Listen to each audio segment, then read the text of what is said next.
Welcome back and hope that your recovery is going well. I am at about week 18 post-op, and in the last video, I had shared that I had been cleared to return to walking, which was very exciting. I did a bit of a demo showing how crutching progressed from completely non-weight bearing all the way up to being weight bearing again. So in this video, I'm excited to share what it's felt like to get back to walking. So the first thing that's important to mention is that when I started getting back to walking, I was limping a lot. I definitely felt it felt unfamiliar. It's so strange how you can spend your whole life walking and it just feels so mundane, and then all of a sudden I have to remember the mechanics of walking again. So my PT has stressed that what I need to work on to get back to that natural form is being able to do that heel toe motion. So a lot of picking my leg up much more than feels natural to me. And when I started off, I was able to start using the elliptical, which has been really helpful. And that has enabled me to get back to going to the gym. I had been working in PT, but I had not been going to a typical gym. And so over the past few weeks, I've returned to the gym. I've been ellipticaling, stationary biking. I even did a little bit of a pool workout. I have been doing upper body because now that I have two free hands, that's been one of the best things about returning to walking without the crutches, is that I can cook more easily. I can hold a phone in one hand comfortably. At the gym, I can hold weights and move them over to the bench. Just having two hands has been hugely helpful in getting back to everyday activities. In the gym, I've been really glad to be able to elliptical, to stationary bike. I've noticed how much my cardio has been impacted by this recovery and not being able to get about and work out as I usually would. So my cardio is, like, my heart rate is way higher than it's ever been before in my life, but it feels great to get back to the elliptical and the stationary bike and some of those cardio activities. The challenging thing about this phase is that for me, when I was on crutches, it was very easy to know and to feel certain and confident that I was doing very well for someone on crutches. I also noticed that when you're on crutches, other people who see you, they kind of know what's going on. They assume you've broken your leg or broken your foot or something like that. And so of course people were very helpful in opening doors or helping out in different ways, but I didn't get a lot of questions about what was going on. Whereas now I have felt more frustrated over the past few weeks with where I am in my recovery than I ever have before in this process. I think that's because on crutches, I had confidence that I was doing well for someone on crutches, whereas now I know that I'm not yet walking ably in the way that most people can. And so it just feels frustrating not to be able to do this very basic thing. At the gym, it's felt a little, as much as it's been exciting to get back to the gym, it's also felt frustrating to look at the section of treadmills and see people of all ages and athletic ability levels just walking on the treadmill or jogging or running like it's nothing, and to know that I still can't quite do that yet has felt frustrating.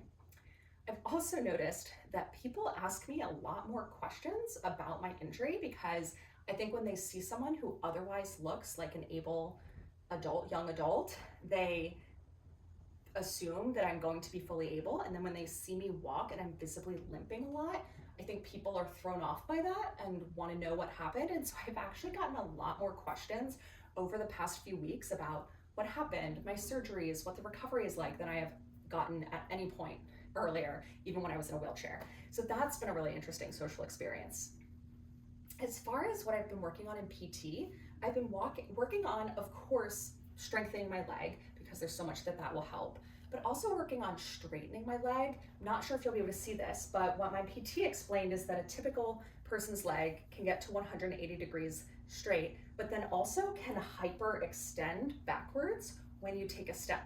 Whereas for my leg that's injured, I'm not yet quite able to get to 180, even when I'm pushing back as hard as I can, and I'm certainly not able to hyperextend yet.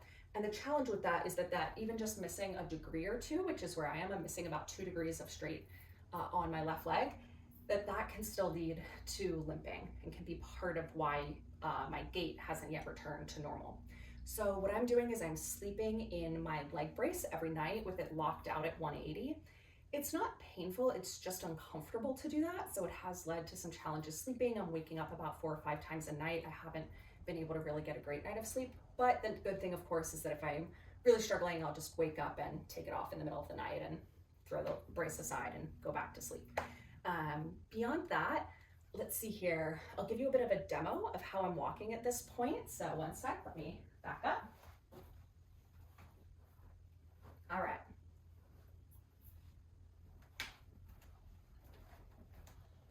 So I'm curious to see how that looked on camera when I take a look at it, because something I've noticed is when I walk, I feel like I need to straighten my leg more than I can.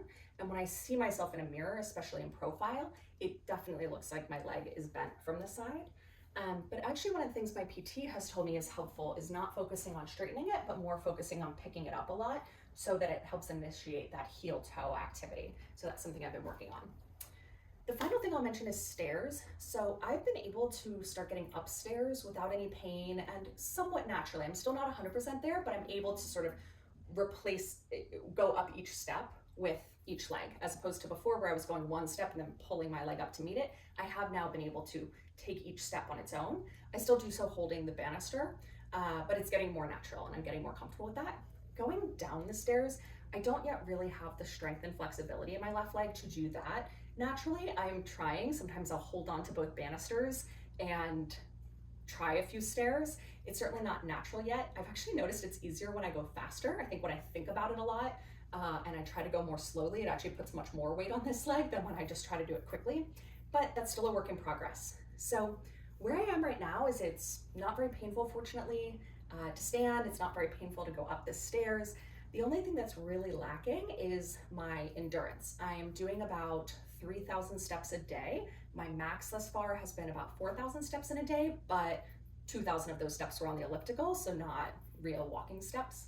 My goal by the next time I check in and record another video is to be up at about 5,000 steps in a day, combined elliptical and walking, which I think seems very doable. But I do think getting back that endurance so that I can keep up with folks as they're walking, so I can get back to some normal activities like grocery shopping and being able to do that on my own 2 feet instead of using the electric go-kart thing, is something I'm going to work on over the next couple of weeks.